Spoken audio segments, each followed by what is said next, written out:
waiting for Suzanne, so she could be there to our appointment for the interview. All Rotarians talked about it. Talks. All Rotarians talked about it. Talks about it. Oh, Susanna, tell me when you'll be there.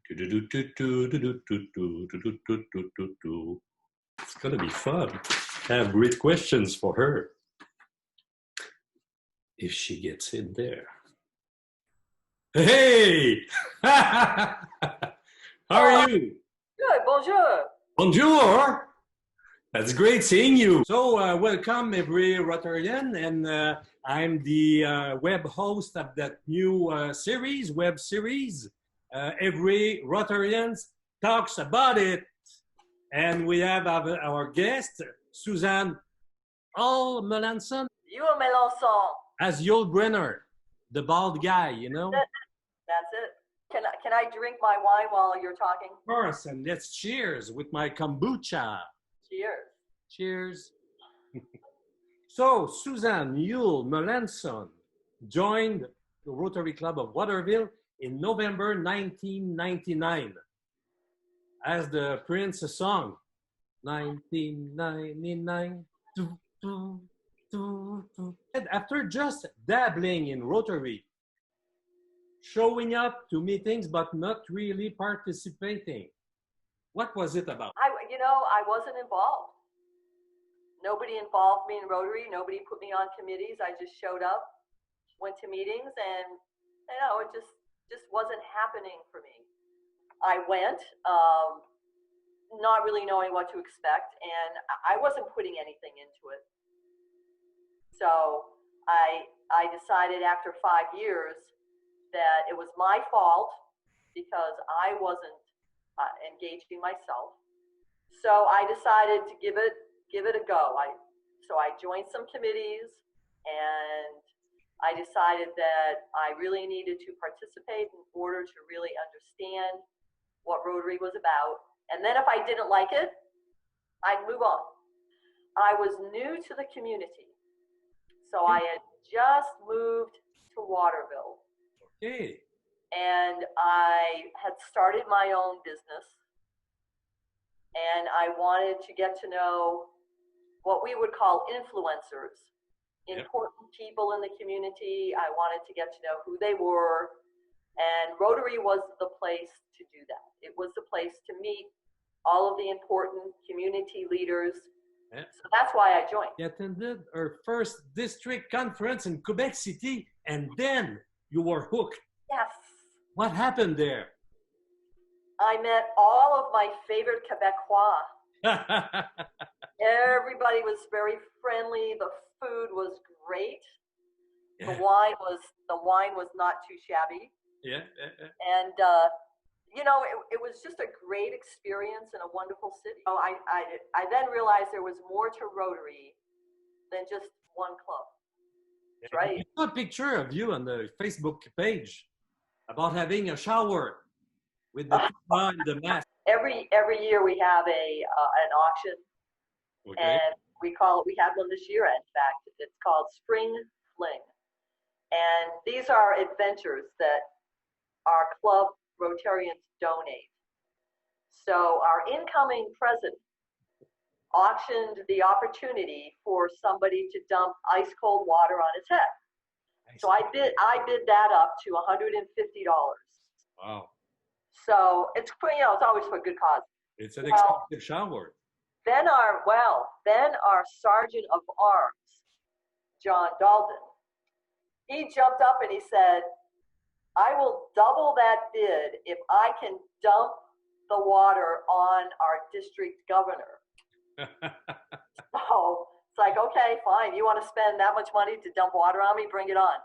So when I showed up with a mask and the snorkel, and he poured the water on top of me. My year was really more about membership, engaging our members. Everybody had to serve on a committee. We would not let them. That's good. By the first month, they had to sign up for some kind of committee, and there were plenty of opportunities. because we were a large club. And so it was really engaging our members. I'm not a good singer at all, but it is fun. You know that Flintstone song? So I can hum the tune. That's about it. But yeah. I'm not doing that alone. Ready for adventure, all together with Rotary. Let's live at full throttle, taking time to swing into action. Let's live. Fellowship and loyalty, dreaming of a world of liberty. Ready for adventure with a lot of friendly members, dynamic members. Say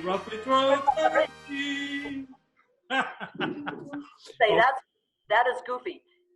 Yeah, it is. You know what? My guilty pleasure is having a massage. You know, I didn't start having massages until this year. And then I would go once a week to treat myself. It's a guilty pleasure for a massage. Yeah. And then COVID-19 hit, and I haven't been able to go back yet. This would have been the first year that we were inviting people from out, because you were participating. This was the first year we were inviting people from outside of Rotary to attend our conference. Yeah. We had a lot of interest because of the program you were going to do. And we are doing a program on opioids, on a training program. It took maybe nine takes, and Jeff was getting he said, just say it, just tell me to go home and get the speeches that you left on the table. That's all you need to say. Yeah. We kept laughing, and yeah. But it didn't. It didn't take that long. That was the one that took the longest. And then he would, when he thought he was recording, he wasn't recording. And so when we were just talking about it, his phone was aimed at the ground, but you could hear us talking in the background. And then when he started filming, he wasn't really filming. So we had to do it all over again. Oh, no. This is something nobody knows about me. I received the Student Athlete Award. So you had to academically be one of the top students in the school and also the most athletic female. Wow. Yep. So that was a big award when I was in a teenager.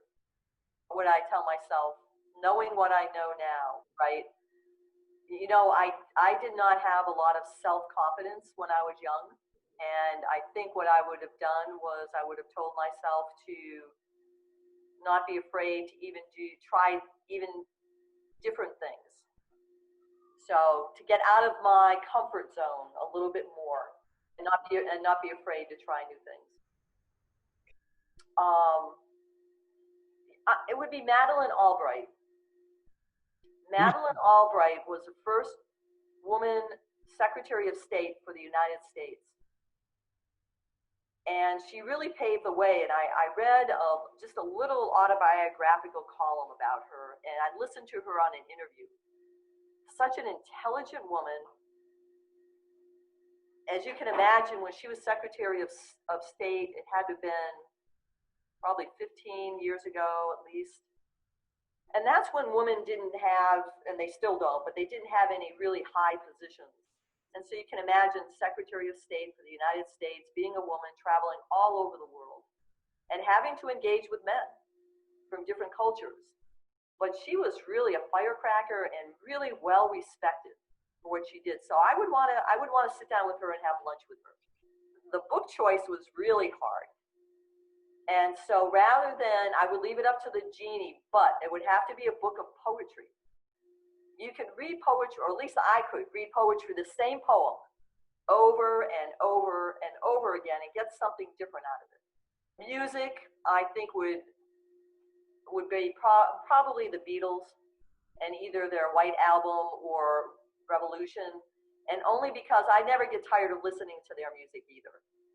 So I could listen to their music all the time.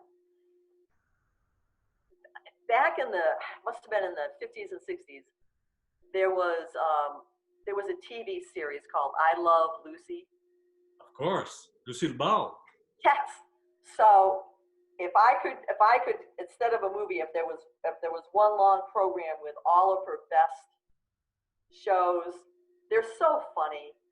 It'd be a comedy. You know, if you're going to be stuck on a desert island for 15 years, you really have to have something to laugh about.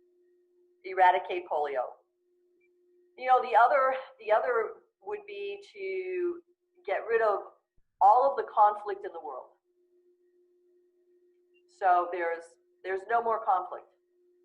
People talk, they come to solutions, Okay. and the world is a better place.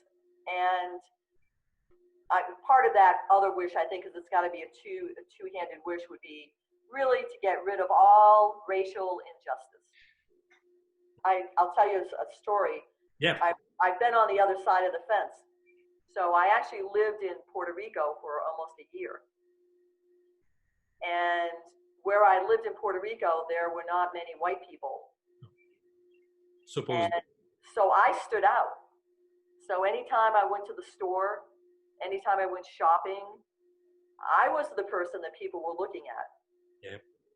And because I was surrounded by people of darker skin, I didn't even think about it because everybody was like that, right? Yeah. So I got so used to it, it didn't even occur to me. But then I would catch people glancing at me, wondering, well, what is this gringo doing down here? You know, why do we see her at the store more often? But you know, so I was on the other side. Well, I tell you, I had a restaurant at the time in Maine, and the owner of the resort ate at my restaurant, and he really liked it. And every time he'd come, he was from Puerto Rico, and he had friends in Maine, and when he would come, he'd come to the restaurant. And so one time he said, would you ever consider coming to Puerto Rico and running my restaurant at my little resort in Puerto Rico? So we went down and cleaned up the restaurant and changed the menu and did all sorts of things, renamed everything, and that was that. It was a very interesting and fun experience. You make it with green plantains. Okay. And you slice up the plantains, you fry them in a fry-later, take them out, you smash them between two wooden blocks, and then when you're ready to serve them, you put them in the fry-later again, fry them one more time. Ooh. And they come out, and they're about this thick, and they're about that big around, and a little bit of salt, a little bit of pepper, and they're just like a big fat potato chip. Oh, wow. Only they're better for you. New Zealand. Lord of the Rings. Yeah. Everyone says it's one of the most beautiful places in the world. I've been geographically where most of the clubs in Maine are. So, you know, I've been to Bar Harbor, been to Rockland, been to Camden, and it's beautiful. But being able to travel to Quebec province and cover so much territory, and it's just such a beautiful province. And the clubs are beautiful everywhere in Maine and Quebec. I mean, really, that's really what it's all about for me. I think the hard part is the planning that continues to take place. Planning for your project, planning for the district conference. It takes a lot of time and takes a lot of energy. So that's hard. Wearing the lobster hat. Yeah, the first time I had to wear that, I felt pretty foolish. You know, I'm not afraid of too many things. You know, I've jumped out of airplanes before. I've scuba dived. You know what? I think my biggest fear would be not living long enough to accomplish everything I want to accomplish. The sisterhood of stealing the bell. Does that ring you a bell? Yes. Right. Well, we have a tradition in our district that when you visit another club, if you steal their bell and you make it back to your club with their bell, they have to send somebody from their club to get it. So when we had the RI Rotary International president actually came to Booth Bay Harbor, Maine, and many of us went to hear him speak.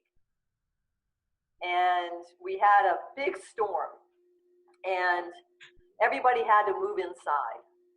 So people were figuring things out, and everything was in a lot of state of confusion. Anyway, at the end of everything, oh, here, I'm going to ring the bell. No. All right.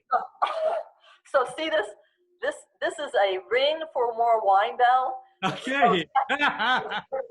So Jeff heard the bell ring, and he came down with more wine. Okay. So anyway, so at the very end of that meeting, there was a bell that was there, and a friend of ours who was with us, we thought, oh, wouldn't it be fun to steal this bell? We didn't even know who it belonged to. So we took the bell and we brought it back to our club. Yeah. And the district that's south of us, so it wasn't our district, we stole somebody else's district bell. And their district governor had to come and retrieve it because it was a district bell. Wow. They were so upset. They were really upset. But really funny, they came and they dressed as policemen and they put me into handcuffs and they arrested me. It's, you know what, that's one of my biggest regrets, is that I didn't learn to be fluent in French before becoming district governor. Okay. I try to speak when I'm visiting clubs. During the social hour, I will try to speak a little French. But my biggest regret is that we should encourage every Maine district governor to spend a year or two with learning the language. The last question in French. Quelle est la définition du bonheur pour toi? Oh, de bonheur. De définition. Du bonheur. Le bonheur est un grand homme et fait de neige. Oui? Recommence. Bonhomme. J'ai pas Le tout bonhomme. compris. Oui, le bonheur. Non, bonhomme. Le bonhomme. Bonhomme. Bonhomme, oui. Et un grand homme de neige. OK. Oui. Dans le Carnaval. est très, très froid. Et le bonhomme marchait dans the word for parade. Oh, begins with a D. Déficit? Non, défilé. Défilé. Okay, so le grand homme marche dans le déficit. Fini. That's terminé. That's it. That's it. They say this is your definition of happiness. What is happiness for you? Oh, I thought you were talking about the bonhomme in the. That's why my French is not that good. You were asking for the definition of happiness. The sourire on tout le monde. Okay. If you smile, you know, either you've done something you shouldn't have done, or you're feeling really good. When I'm all done with my year, June 30th, my list of things to do is go on my Rotary, and the Toastmasters has 2 presentations on how to give a good speech. I'm putting together a booklet of best ideas from all of the clubs. Merci. So, merci beaucoup d'avoir participé à cette rencontre. Au plaisir. Très amusant. Et on se revoit bientôt à Hawaï. On se revoit à Hawaï. Au revoir. Au revoir. See you. Bye-bye. So, you know, the beauty of that kind of filming is when I will do some mistake speaking in English, I will cut it. I will remove it. If you do some mistake speaking in French, I will keep it.